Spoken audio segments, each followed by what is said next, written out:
नमस्कार, मैं धीरेन्द्र और आप देख रहे हैं मिरर मीडिया। स्वागत है आपका जवाहर झारखंड में। एक नजर बढ़ते हैं अब तक की सुर्खियों पर।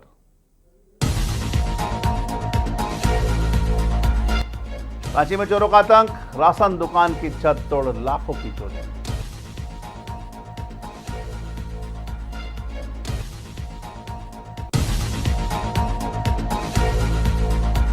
जिला परिषद कार्यालय में पहली बार रक्तदान शिविर, थैलेसीमिया मरीजों को मिलेगा सहारा, जीप अध्यक्ष ने किया रक्तदान।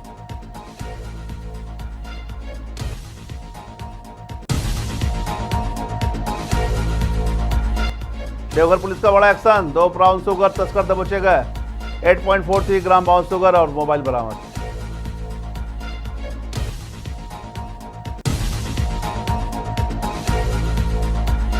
देवघर के भरभूरा मोड़ पर तेज रफ्तार हाईवे का कहर, सड़क हादसे में एक व्यक्ति की गई जान।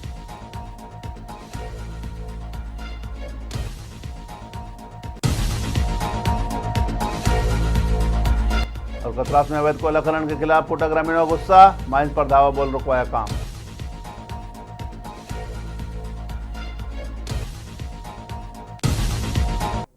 और अब खबरें विस्तार से। रांची के काके थाना क्षेत्र में चोरों ने एक बार फिर पुलिस की सुरक्षा व्यवस्था को चुनौती दी है। टिम्बर गली के पास स्थित एक राशन दुकान में देर रात अज्ञात चोरों ने एस्बेस्टस की छत तोड़कर लाखों की चोरी की घटना को अंजाम दिया है। चोर दुकान से करीब 1 लाख रुपए नगद और लगभग 3 लाख रुपए का सामान लेकर फरार हो गए। सुबह दुकान खोलने पहुंचे मालिक अलाउद्दीन ने जब बिखरा सामान और टूटी छत देखी तो उनके होश उड़ गए। सूचना मिलते ही कांके थाना पुलिस मौके पर पहुंची और जांच शुरू कर दी। पुलिस आसपास लगे सीसीटीवी कैमरे की फुटेज खंगाल रही है। लगातार बढ़ रही चोरी की घटनाओं से स्थानीयों में दहशत का माहौल है।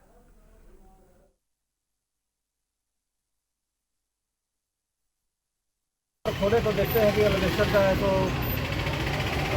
टूटा हुआ है। उसके बाद है तो थोड़ा सा खड़ी हम यहाँ गेट पर जैसे अभी खड़ा है वैसे खड़ा होकर के हम जब देखे तो पूरा सामान छितरा हुआ, कैश काउंटर वगैरह सब खुला हुआ है और सामान पूरा बिखरा हुआ है। कितना का चोरी हुई? तो जैसे लगता है कि अभी जैसा पूरे एग्जैक्ट तो नहीं बता सकते हैं, लेकिन मोटा मोटी 3 से 3.5 लाख रुपये का चोरी हुआ। कैश भी रखा हुआ था? हाँ, कैश भी रखा हुआ था। कैश कितना रखा हुआ था? कैश करीब वही होगा, करीब 1 लाख रुपये। धनबाद जिला परिषद कार्यालय में बुधवार को पहली बार 1 दिवसीय रक्तदान शिविर का आयोजन किया गया। जीप अध्यक्ष शारदा सिंह ने इसका उद्घाटन किया और शिविर में जिला परिषद कर्मियों समेत कई लोगों ने रक्तदान कर मानवता का संदेश दिया। शारदा सिंह ने बताया कि इस शिविर का मुख्य उद्देश्य थैलेसीमिया समेत अन्य जरूरतमंद मरीजों के लिए रक्त संग्रह करना है ताकि समय पर मरीजों को रक्त उपलब्ध कराया जा सके। उन्होंने कहा कि अक्सर अस्पताल में रक्त की कमी की शिकायत सामने आती है। ऐसे में जिला परिषद की ओर से यह एक सकारात्मक पहल है। साथ ही लोगों से रक्तदान कर जरूरतमंदों की मदद करने की अपील की। उन्होंने कहा कि करीब 20 यूनिट तक रक्त संग्रह किया गया, जबकि अस्पताल के अनुसार रक्त संग्रह 9 यूनिट तक हुआ है। ऐसे में रक्त संग्रह में थोड़ी कमी देखने को मिली है। लोगों को बढ़ चढ़कर रक्तदान करने की जरूरत है, चूंकि जीप अध्यक्ष ने भी अपील की है कि रक्तदान एक महादान है। देखिए, लगातार मैं कुछ लोगों से जुड़ी हुई हूँ। जो थैलेसीमिया के कुछ बच्चे, मेरे भी गांव से 1-2 बच्चे हैं, तो उनका लगातार उनको हर 15 दिन में ब्लड की आवश्यकता पड़ती थी। अभी कुछ बच्चे जो हैं 17 के आसपास बच्चे अभी पीएमसीएच गए थे कुछ दिन पहले, तो ब्लड वहाँ पे था नहीं।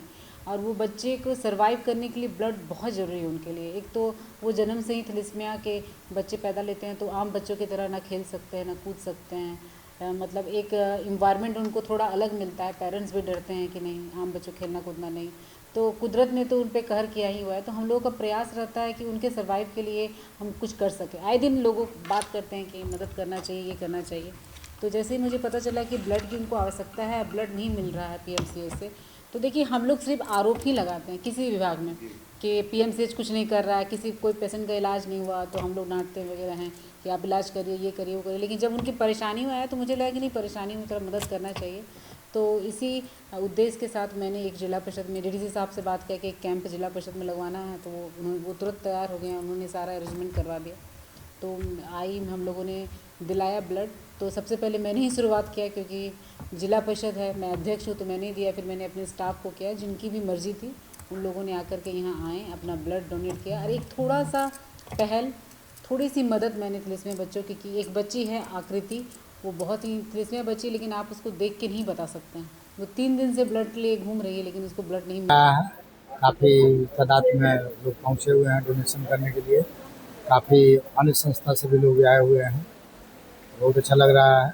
थैलेसीमिया के मरीज के लिए अभी ब्लड की काफ़ी कमी है और जिस तरह से लोगों में उत्साह देखा जा रहा है थैलेसीमिया मरीज के लिए, तो ऐसा अनुमान है कि हम लोग सितंबर अक्टूबर तक इतना स्टॉक जमा कर लेंगे कि साल भर हम लोग का चलाएंगे। ये आज ब्लड डोनेशन कैंप लगाया गया है शारदा मैडम की तरफ से जिला परिषद में थैलेसीमिया बच्चों के लिए लगाया गया है, जबकि थैलेसीमिया बच्चों के कुछ बच्चे ऐसे जिनका मतलब 3 ग्राम उनका है अभी, तो उनके लिए बहुत ज़रूरी था। तो हम लोगों ने आके यहाँ पे सभी लोगों ने मिलकर डोनेट किया है और लगभग 50 के आसपास हम लोग सोचे थे, वहाँ तक आया है और देखते हैं और कितना हो रहा है। और बारिश भी बहुत अच्छी हो गई है तो लोग आएंगे ही अभी ब्लड डोनेशन कैंप में। ब्राउन शुगर तस्करी के खिलाफ देवघर पुलिस को बड़ी सफलता मिली है। मोहनपुर थाना क्षेत्र के दहीजोड़ लेटवारन सड़क स्थित तिराहा मोड़ पर छापेमारी कर पुलिस ने एक तस्कर को रंगे हाथ गिरफ्तार किया। आरोपी के पास से 8.43 ग्राम ब्राउन शुगर और एक मोबाइल फोन बरामद किया गया है। पूछताछ में आरोपी ने सप्लायर फिरोज अंसारी और गुड्डू का नाम बताया, जिसके बाद पुलिस ने दुमका के हसडीहा से उसे भी गिरफ्तार कर लिया। पुलिस के अनुसार दोनों आरोपी संगठित तरीके से झारखंड के विभिन्न इलाकों में ब्राउन शुगर की खरीद बिक्री करते थे। मामले में एनडीपीएस एक्ट के तहत प्राथमिकी दर्ज कर आगे की जांच जारी है।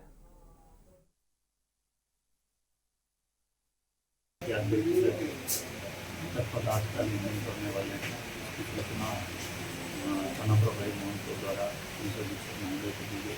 पुलिस अधीक्षक महोदय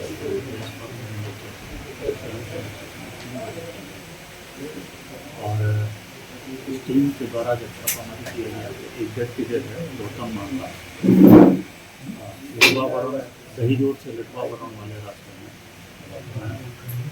जब उसका सर्च किया गया तो उसके पास में 8.43 ग्राम बरामद हुआ। उसकी विधिवत जब्ती की गई। देवघर के भुरभुरा मोड़ के पास बुधवार को एक दर्दनाक सड़क हादसे में एक व्यक्ति की मौत हो गई। बताया जा रहा है कि तेज रफ्तार हाईवे ने सड़क पार कर रहे व्यक्ति को जोरदार टक्कर मार दी। गंभीर रूप से घायल व्यक्ति को स्थानीयों की मदद से अस्पताल पहुंचाया गया, जहां डॉक्टरों ने मृत घोषित कर दिया। मृतक की पहचान रामलाल सिंह के रूप में हुई, जो मूल रूप से बिहार के रहने वाले थे और देवघर के प्रोफेसर कॉलोनी में रह रहे थे। हादसे के बाद चालक वाहन समेत फरार हो गया। पुलिस मामले की जांच में जुटी है। एक्सीडेंटल है। कहाँ घटना ये घटी? से निकले बाईपास रोड पे, गली से निकल रहे थे, हाईवा जो से टक्कर मार के निकल गया। कौन सा बाईपास भैया? कौन सा बाईपास? ये बुरबुरा मोड़। क्या नाम है? रामनाथ सिंह। कहाँ जा रहे थे? जा रहे थे स्टेशन के तरफ। अच्छा, तो ये आपको सूचना कैसे मिली भैया? सूचना मोहल्ले वाले रोड पर जो है तो फोन किया। अच्छा। रामकनाली उपक्षेत्र के केसलपुर में अवैध कोयला खनन के खिलाफ बुधवार को ग्रामीणों का गुस्सा 7वें स्थान पर पहुंच गया। पिछले एक सप्ताह से जिले के वरीय अधिकारी से गुहार लगाकर थक चुके ग्रामीणों ने खुद मोर्चा संभाल लिया। सुबह से ही भारी संख्या में ग्रामीणों और महिलाओं ने अवैध माइंस पर धावा बोलकर काम को पूरी तरह ठप करा दिया। इस दौरान कोयला माफियाओं और ग्रामीणों के बीच भारी तनाव देखा गया। प्रत्यक्षदर्शियों के अनुसार जब ग्रामीण और महिलाएं माइंस के करीब पहुंचे तो खुद को गिरता देख कोयला माफियाओं ने ग्रामीणों में दहशत फैलाने के लिए सुतली बम का इस्तेमाल किया। हालांकि राहत की बात यह रही कि इस घटना से कोई हताहत नहीं हुआ। वहीं अवैध खनन के लिए ऑटो से पहुंचे मजदूरों को ग्रामीणों ने खदेड़ दिया। गुस्साए लोगों ने कोयला ढोने और मजदूरों को लाने वाले टेम्पो पर जमकर पथराव भी किया, जिससे स्थिति काफी तनावपूर्ण हो गई। स्थानीय महिलाओं ने प्रशासन के खिलाफ तीखा आक्रोश व्यक्त किया। महिलाओं का कहना है कि पिछले एक हफ्ते से लगातार जिले के बड़े अधिकारियों की अवैध खोजने की सूचना दे रहे हैं, लेकिन कोई कार्रवाई नहीं हो रही है। पूरे मामले पर जब पुलिस प्रशासन से संपर्क किया गया तो पुलिस पदाधिकारियों ने क्षेत्र में तनाव और ग्रामीणों के उग्र होने की बात तो स्वीकार की, लेकिन माफियाओं द्वारा की गई बमबाजी की आधिकारिक पुष्टि नहीं की। फिलहाल क्षेत्र में तनाव को देखते हुए पुलिस मामले की जांच में जुट गई है। कल जीनीपाली मुखिया जी के द्वारा मतलब आज के आंदोलन का रूपरेखा को लेके नैतिक समर्थन मांगा गया था। मैं उनका नैतिक समर्थन देने के लिए इनके साथ मतलब इनके जितने समर्थकों के साथ वहाँ पे अवैध खनन उत्खनन के खदान पे पहुंचा और वहाँ पे देखा कि भारी मात्रा में खुलेआम मतलब अवैध उत्खनन किया जा रहा है। एक थाना परिसर के महज कुछ दूरी के बगल में उनके नाक के नीचे यह बड़ी ही शर्मनाक घटना है कि एक थाना कुछ ही दूरी के बगल में इस तरह का अवैध खनन हो रहा। बगल में स्कूल है, आंगनबाड़ी है, सैकड़ों घर मतलब वहाँ पे मतलब ग्रामीणों का बसा हुआ है। और इस तरह उत्खनन से कभी भी मतलब जो टांडा वाली जैसी घटना घट सकती है, इसको ध्यान में रखते हुए ग्रामीणों के साथ मतलब उस स्थल पे पहुंचा और साथ ही साथ थाना में आके लिखित शिकायत भी दी है। कब से चल रही है? क्या कब से चल रहा है? ये कई महीनों से आवेदन में लिखा गया, कई महीनों से यहाँ पर आवेदन करने किया जा रहा है। और क्या नज़ारा था वहाँ के? नज़ारा यह था कि वहाँ जैसे आप लोग भी साथ में पहुंचे तो देख रहे थे किस तरह का धमाका वहाँ पे किया जा रहा था। कोयला माफियाओं के द्वारा बम बारी का धमाका हो रहा था। झाड़ियों तरफ से दहशत फैलाने का प्रयास, डर का माहौल बनाया जा रहा है ग्रामीणों में, ताकि मतलब वो लोग खुलेआम मतलब अवैध खनन कर सके। हजारीबाग के संजय सिंह स्टेडियम में HDCA की विशेष प्रेस वार्ता आयोजित की गई, जिसमें संगठन के ऐतिहासिक विकास और क्रिकेट गतिविधियों पर विस्तार से चर्चा हुई। प्रेस वार्ता में चेयरमैन मनीष जायसवाल, संजीव, बंटी तिवारी समेत कई पदाधिकारी मौजूद रहे। इस दौरान मैदान के विकास में जनप्रतिनिधियों के योगदान को याद किया गया और भविष्य में महिला क्रिकेट को मजबूत करने के साथ रणजी ट्रॉफी तक पहुंचने का लक्ष्य रखा गया।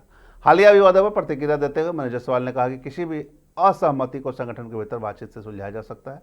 उन्होंने कहा कि संगठन संवाद के लिए हमेशा खुला है, लेकिन सभी सदस्यों को संगठन के नियम और मर्यादा का पालन करना होगा। सोसाइटीज एक्ट झारखंड में एक रजिस्टर्ड बॉडी है। हम एक रजिस्टर्ड संस्था है जिसका काम हजारीबाग जिला में क्रिकेट को बढ़ावा देना है। मेरा एक ही काम है, हजारीबाग जिला में क्रिकेट को बढ़ावा देना, एक ही काम है। और हमारा affiliation Jharkhand state cricket council से है। ये बॉडी जो है अपना, हमारा जो गाइडलाइन है, हमारा जो रूल बुक है, जो हमारा मेमोरेंडम है, मेमोरेंडम ये देखिए आप, ये रजिस्टर्ड है, ये हमारा मेमोरेंडम है, यही हमारा रूल बुक है। इसी रूल बुक के अनुरूप में ये जो है ये चलता है। ये झारखंड और जो झारखंड में अब तक बस इतना ही। देश और दुनिया की तमाम खबरों के लिए बने रहे मिरर मीडिया के साथ।